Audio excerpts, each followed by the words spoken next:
Hello, bonjour, arrête de scroller, j'ai un message très important pour toi. Alors, hier, il y a 3 personnes qui m'ont posé la question. Il s'agissait bien entendu de la banque et de la bourse. Donc, ils ont essayé d'opposer la banque et la bourse. Donc, je leur ai dit, ils ne se connaissent pas, ils ont posé des questions de façon distincte. Donc, je leur ai dit non, n'opposez pas la banque à la bourse. Chacun a un rôle. Il s'agit pour vous de comprendre le fonctionnement bancaire et aussi de comprendre le fonctionnement de la bourse, de sorte à ce que vous puissiez bien les utiliser. D'abord, la banque vous permet de percevoir votre salaire à travers le compte courant. Ensuite, vous devez mettre une partie sur le compte épargne. Donc, le compte courant a une fonction et le compte épargne a une fonction. Alors, quand vous laissez suffisamment d'argent sur le compte épargne, c'est là qu'il y a le problème. D'abord, on épargne pour des objectifs. Donc, quand vous mettez l'argent sur le compte épargne, il doit avoir des objectifs. OK? Et donc, quand vous mettez suffisamment là-bas d'argent sur le compte épargne, vous épargnez. Là, le danger ou les pièges surviennent. D'abord, si vous avez plusieurs objectifs, il faut avoir plusieurs épargnes. Un épargne, un objectif. Parce que quand vous cumulez tout l'argent sur le même compte épargne, les urgences, l'épargne de plaisir, l'épargne de vacances, tout ce que vous voulez, quand vous venez piocher, finalement, vous ne savez plus c'est l'argent de quoi vous piochez et l'argent fond progressivement. En tout cas, il faut avoir une discipline. Il faut que votre discipline soit à un certain niveau, très élevé, mais je ne vous conseille pas ça. Donc, ce que vous retenez, il faut épargner. Deuxièmement, si vous avez plusieurs objectifs, ce que je vous souhaite, vous devez avoir plusieurs épargnes. Et surtout, utiliser le bon support d'épargne pour chaque objectif. Deuxièmement, ce que vous devez retenir, c'est qu'à la banque, il y a un plafonnement. Parce que quand l'argent est sur le compte épargne, vous avez droit à des intérêts. Un taux qui fait aujourd'hui pratiquement 3,5%. Ça veut dire que si vous avez mis 1 million et que c'est 1 million en fait 12 mois sur le compte bancaire, alors vous aurez droit à 3,5%. Je pense que ça fait 35 000 francs. OK? Alors, si vous accumulez, arrivé un moment, arrivé à 10 millions, le compte est là, tout ce que vous allez épargner autour, en surplus, ne sera pas rémunéré par les 3,5%. Donc déjà là, il y a un gap. Il faut avoir cette information.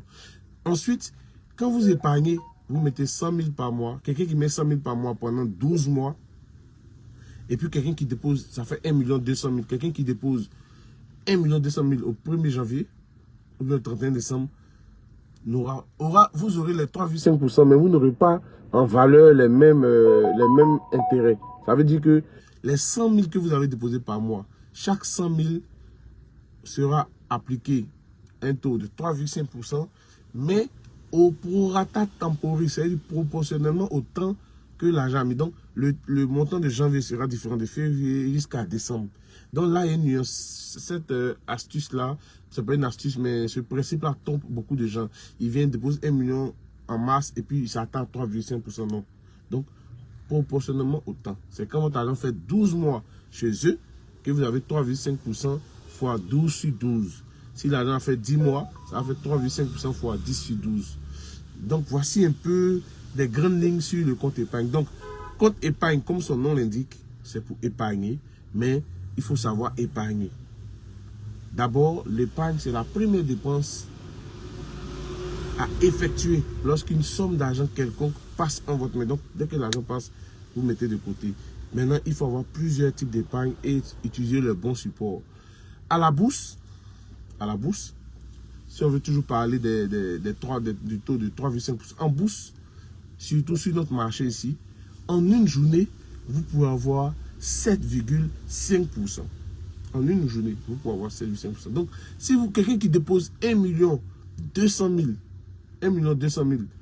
ou bien 1 million le 31 décembre, ou bien le 1er janvier de l'année, et quelqu'un qui dépose 1 million le 1er janvier de l'année à la BFM, vous allez voir que le lendemain, celui qui a déposé 1 million peut avoir 1 million plus 7,5%. L'autre, il attend jusqu'en fin d'année pour avoir 3,5%. Donc, comparé déjà ces deux éléments-là, vous voyez qu'il y a un gap. Il y a un gap. Donc, celui qui a déposé à la bourse peut avoir plusieurs fois 7,5%. Et de façon illimitée, c'est-à-dire qu'il peut avoir 7%, aujourd'hui 3%, 4%. Donc, l'argent progresse comme ça. Donc, si vous avez décidé de mettre de l'argent de côté et vous voulez que cet argent-là puisse se fructifier avec le taux de la banque, là, en ce moment, c'est un mauvais support d'épargne. Vous comprenez? Il faut plutôt venir sur la bourse.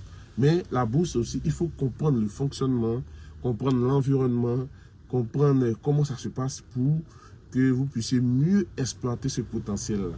Donc, l'argent destiné à faire travailler, en ce moment, la banque n'est pas le bon support. C'est la bourse. OK? Donc, ce que vous devez retenir, la banque a son rôle, la bourse a son rôle. La bourse, la banque peut vous permettre de prendre des prêts immobiliers, etc., etc. Et plutôt la banque, en bourse, vous pouvez nantir. C'est-à-dire que c'est comme l'hypothèque. Vous pouvez nantir votre portefeuille pour emprunter. OK? Donc, il y a des avantages de part et d'autre, mais retenez que si vous voulez mettre de l'argent à côté, vous voulez faire travailler cet argent avec une vitesse grand V, alors le compte épargne n'est pas approprié, il faut venir en bourse. Donc, je conseille toujours aux salariés, en plus de leur salaire, de faire travailler de l'argent parce que plus le temps passe, physiquement, vous n'êtes plus au point. Donc, c'est l'argent que vous gagnez qui doit travailler pour vous. Vous pouvez investir à la bourse, dans l'immobilier, ou bien créer une activité génératrice de revenus. Pour créer l'activité génératrice de revenus, là, ça demande encore beaucoup de compétences parce que travailler dans le bureau et créer un business sur le côté, ça demande beaucoup de compétences. Parce que vous ne serez pas dans ce business-là. Vous allez peut-être mettre quelqu'un. Donc, il faut savoir, il faut connaître le marketing, comment attirer les clients, comment les convaincre, comment les fidéliser, gérer les livraisons si ce sont des produits physiques, même si ce sont des produits numériques, même comment digitaliser, automatiser. Donc, ça demande beaucoup de compétences. À la bourse, ça demande à savoir analyser les entreprises, placer l'argent, comprendre, connaître les opportunités. Donc, voici un peu les nuances. Donc, je ne vais pas être long, comme c'est très tôt le matin. Mais ce que je voulais que vous reteniez, c'est pour dire que n'opposez pas la banque et la bourse. Vous devez avoir des épargnes, utiliser le bon support d'épargne. Mais quand il s'agira de vouloir faire travailler, vouloir faire fructifier votre argent, alors il faut vous orienter vers la bourse parce que là-bas, plutôt que d'attendre un an pour avoir 3,5%, en une journée, vous pouvez avoir 7,5%. Donc, c'est plus du double de la bourse. Et lorsqu'on vous dit cela, vous voyez déjà très vite que c'est pas comparable. Alors, ce samedi, pas ce samedi, le samedi 8 novembre, nous serons au plateau pour une formation, un stage d'immersion, 3 heures de temps. Donc, de 9 h à midi, pour ceux qui ont le temps le matin, peuvent venir. Et pour ceux qui n'ont pas le temps, ils peuvent venir de 14 h à 17 h parce qu'il y a d'autres qui travaillent, il y a d'autres qui vont à des événements le samedi matin. Donc, on a tout préparé pour vous. 3 heures de formation. Après cette formation-là, on va passer à l'étape de l'assistance. On va vous assister, vous conseiller pour choisir une SGI. Les SGI, ce sont des intermédiaires. Donc, quand vous voulez investir en bourse, il faut un compte de bourse. Il faut un compte titre. Et ce compte-là, on l'ouvre dans les SGI, Société de gestion et d'intermédiation. Donc, on va vous aider à choisir parce qu'il y a des critères, il y a 6 ou 7 critères à regarder pour choisir une très bonne SGI. Donc, on va vous aider à choisir la SGI qui correspond à votre profil. Ensuite, vous allez alimenter le compte. On va vous aider à savoir manipuler la plateforme d'achat parce qu'en bourse, il y a une plateforme. Vous aurez des mots de passe, un mot de passe pour vous connecter et acheter. Et on va vous aider à sélectionner les entreprises gagnantes parce qu'en bourse, il y a des risques. Donc, il faut choisir des entreprises qui cadrent avec votre objectif. Donc, on va vous orienter sur le choix des entreprises. OK? Après ça, maintenant, faire un coaching sur la psychologie, le vocabulaire, avoir le bon mindset et les outils pour mieux conduire votre investissement. Alors, après cette formation de 3 heures là, l'assistance, le conseil, etc., il y a une phase de coaching. Ce coaching peut prendre une durée de 6 mois ou de 12 mois ou jusqu'à la maîtrise. Donc, c'est, comment dirais-je, c'est à vous de choisir. Si vous pensez qu'en 6 mois, vous pouvez mieux maîtriser la bourse, bon, que de mieux maîtriser, avoir les rudiments rapidement, apprendre plus vite, vous choisissez l'option 6 mois. Si vous pensez que en 12 mois, vous pouvez être super efficace, vous prenez 12 mois. Mais si vous voulez être avec moi jusqu'à ce que vous maîtrisez, alors vous prenez l'option jusqu'à la maîtrise. Donc, cette formation-là, ça sera au plateau le 8 novembre de 9h à 17h pour ceux qui seront dans la session le matin ou de 14h à 17h pour ceux qui opteront pour la session de l'après-midi.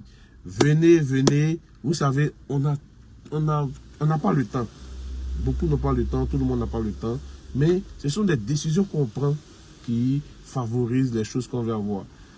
Quand quelqu'un veut vraiment améliorer sa santé financière, il y a des décisions qu'il prend. Il doit laisser un tant soit peu l'amusement, un tant soit peu la distraction, etc.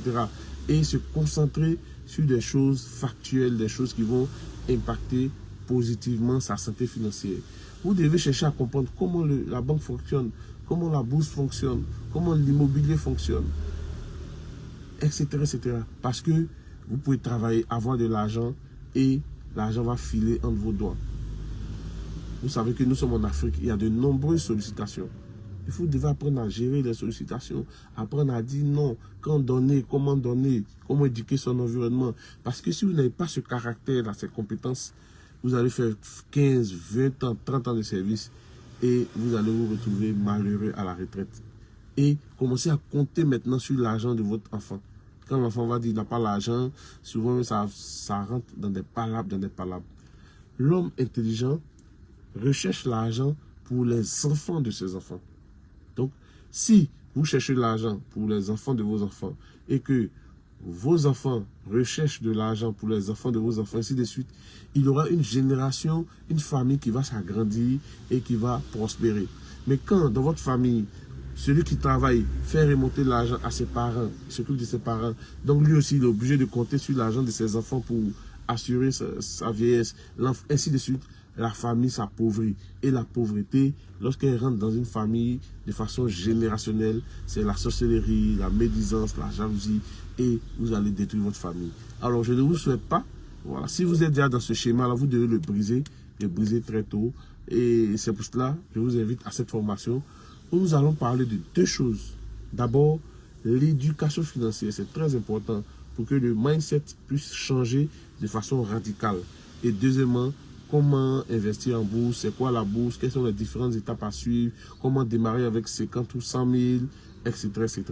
Alors, que Dieu vous bénisse, paix et bien dans votre cœur et paix et bien dans vos finances personnelles. N'oubliez pas, cliquez sur le lien en haut ou au-dessus et surtout, abonnez-vous, likez, partagez pour que plus d'un puisse entendre ce message. Parce que nous avons une population jeune, mais les jeunes sont exposés à des messages qui ne leur permettent pas d'améliorer leur santé financière. Et finalement, ils sont pris par le découragement. Partagez et venez, surtout les couples. J'invite beaucoup les couples à se former ensemble pour que vous ayez la même vision. Pourquoi? Parce que l'amour, ce n'est pas le fait de se regarder ensemble. Au début, il y aura le désir, le sexe, l'attraction. Mais après, quand tout ça passe, qu'est-ce qu'on fait? On se chamaille. Vous voyez? Donc, un couple doit reposer sur des piliers. Les projets communs. Il faut avoir des projets communs. Ensuite, la communication. Ensuite, le sexe, bien entendu. Et puis, le pardon, etc. Quand vous mettez ces 4 piliers en jeu, vous voyez que le couple sera plus harmonieux. Donc, venez avec votre femme ou un monsieur.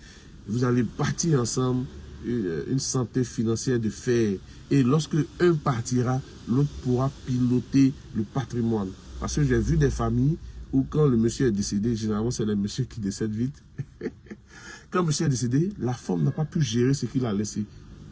Et puis, tout est parti en fumée. Vous voyez, nous sommes au 21e siècle maintenant. Si vous savez lire, écrire, calculer, faites ensemble. Faites tout ensemble. Formez-vous et vous serez complémentaires. Donc, je réitère encore que Dieu vous bénisse. Bonne journée à vous. Paix et bien dans vos finances personnelles. Bye.